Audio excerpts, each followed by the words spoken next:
சங்கீதம் 111 அதிகாரம். அல்லேலூயா. செம்மையானவர்களுடைய சங்கத்திலும் சபையிலும் கர்த்தரை முழு இருதயத்தோடும் துதிப்போம். கர்த்தரின் செய்கைகள் பெரியவைகளும் அவைகளில் பிரியப்படுகிற எல்லாரும் ஆராயப்படுகிறவைகளுமாய்.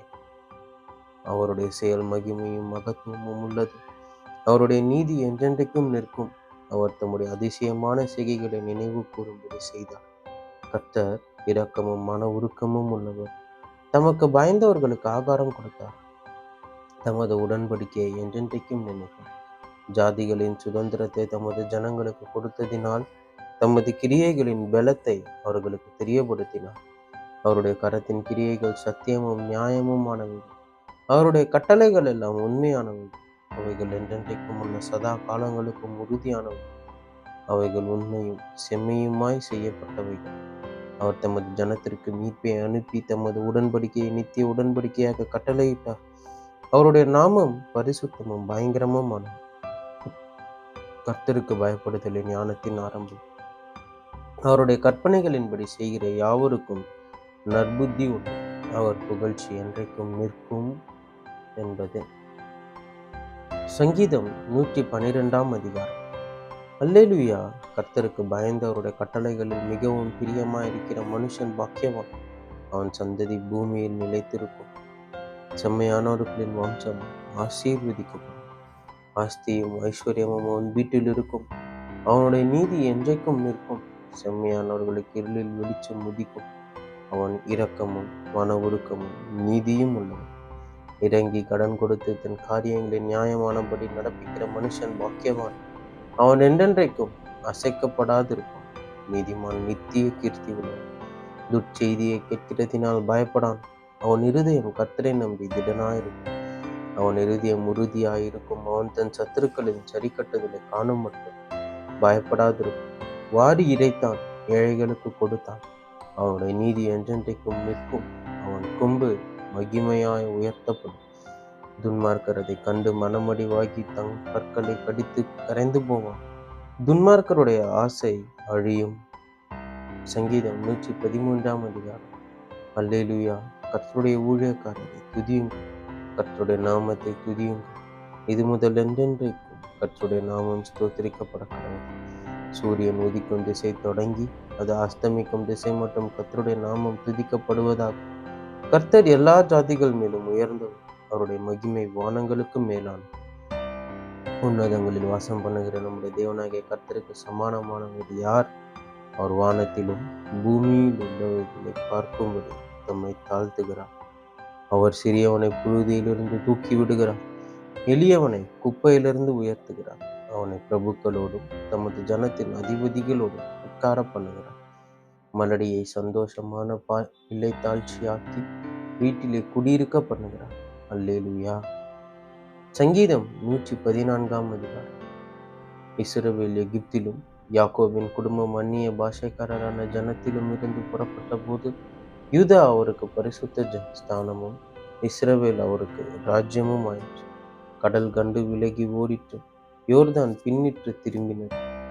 மலைகள் ஆட்டுக்கடாக்களைப் போலவும் குன்றுகள் ஆட்டு குட்டிகளைப் போலவும் துள்ளினர். கடலே, நீ விலகி ஓடுகிறதற்கும் யோர்தான் நீ பின்னிட்டு திரும்புகிறதற்கும், மலைகளே, நீங்கள் ஆட்டுக்கடாக்களைப் போலவும் குன்றுகளே, நீங்கள் ஆட்டு குட்டிகளைப் போலவும் துள்ளுகிறதற்கும் உங்களுக்கு என்ன வந்தது? பூமியே, நீ ஆண்டவருக்கு முன்பாகவும் யாக்கோபுடைய தேவனுக்கு முன்பாகவும் அதிரு. அவர் கன்மலையை தண்ணீர் தடாகமாகவும் கற்பாறையை நீரூற்றுகளாகவும் மாற்றுகிறார் என்பதே. ஆமேன், ஆமேன். நீதிமொழிகள் 26 அதிகாரம். உஷ்ண காலத்தில் உறைந்த பனியும் அறுப்பு காலத்தில் மழையும் தகாதது போல மூடனுக்கு மகிமை தகாது.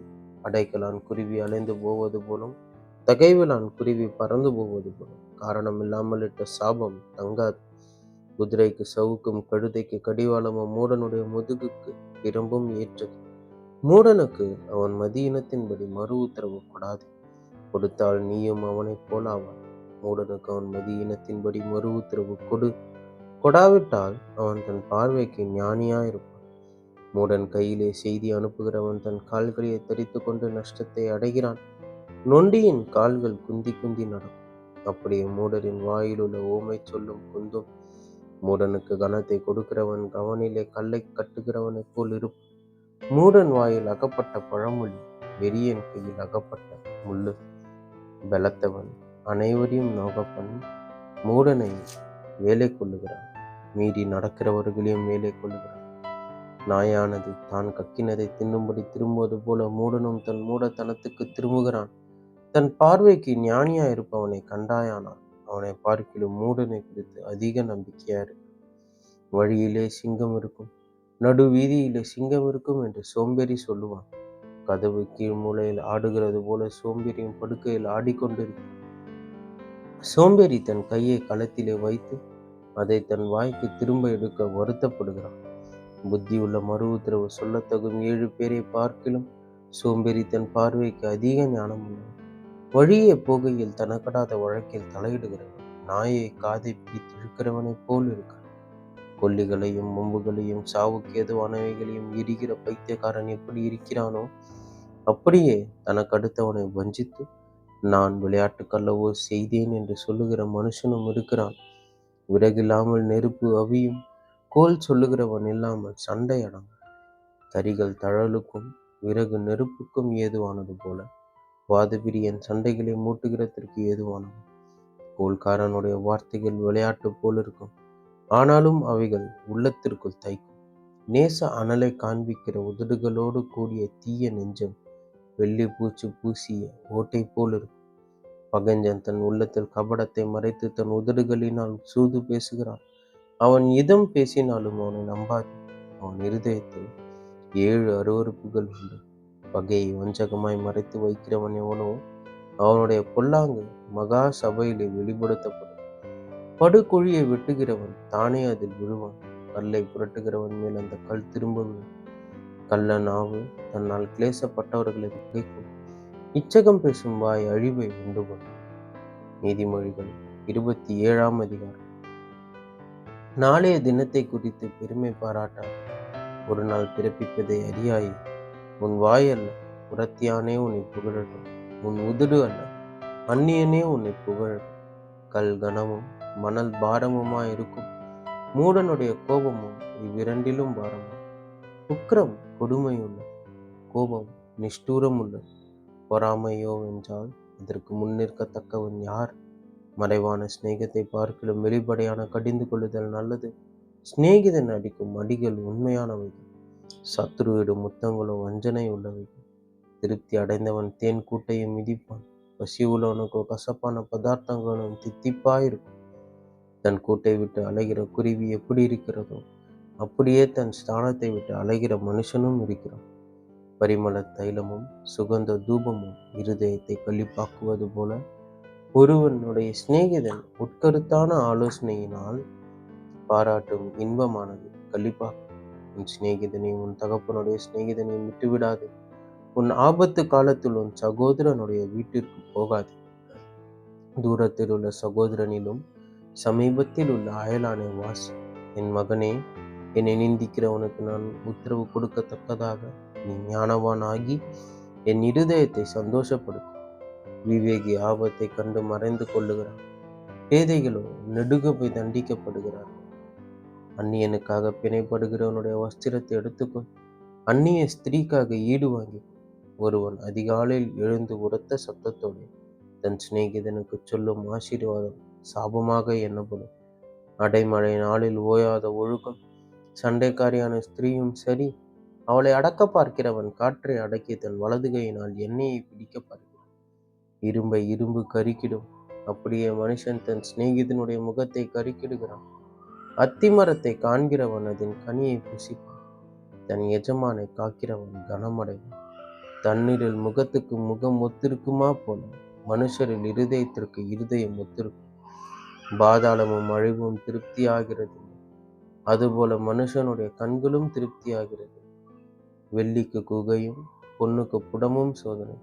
மனுஷனுக்கு அவனுக்கு உண்டாகும் புகழ்ச்சியே சோதனை. மூடனை உரலில் போட்டு உலக்கையினால் நெய்யோடு நெய்யாக குத்தினாலும் அவனுடைய மூடத்தனம் அவனை விட்டு நீங்காது. உன் ஆடுகளின் நிலைமையை நன்றாய் அறிந்து கொள். உன் மந்தைகளின் மேல் கவனமாயிரு. செல்வம் என்றைக்கும் நிலையாது. கிரீடம் தலைமுறை தலைமுறை தோறும் நிலை நிற்குமோ? புல் முளைக்கும், பச்சிலைகள் தோன்றும், மலை பூண்டுகள் சேர்க்கப்படும். ஆட்டுக்குட்டிகள் உனக்கு வஸ்திரத்தையும், கடாக்கள் வயல் வாங்க தக்கத கிரயத்தையும் கொடுக்கும். வெள்ளாட்டுப்பால் உன் ஆகாரத்துக்கும், உன் வீட்டாரின் ஆகாரத்துக்கும், உன் வேலைக்காரிகளின் பிழைப்புக்கும் போதுமானபடி இருக்கும் என்பதே. ஆமேன், ஆமேன்.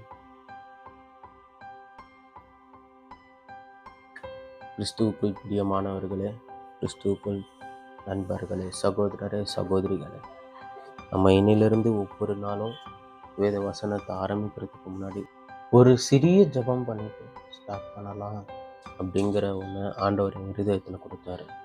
ஸோ ஆண்டவரே, இந்த நாளை காண செய்ததற்காக உமக்கு நன்றி. இந்த புதிய நாளிலே புதிய கிருபையினால் எங்களை நிரப்பும் தேவா.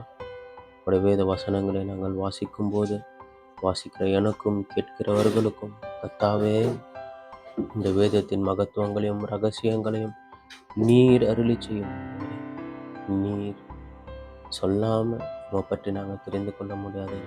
நீர் வெளிப்படுத்தாம உம்முடைய வேதத்தின் ரகசியங்களை புரிந்து கொள்ள எங்களால் முடியாது. எங்களோடு பேசும், நாள் முழுவதும் எங்களோடு எங்களை காத்துக்கொள்ளுமே. உடைய சட்டை நிழலில் எங்களை மூடி மறைத்து கொண்டு நீ வழிநடத்தி பாதுகாத்துக்கொள்ளும். இயேசுவின் நாமத்தில் ஜெபிக்கிறேன் பிதாவே. ஆமென், ஆமென்.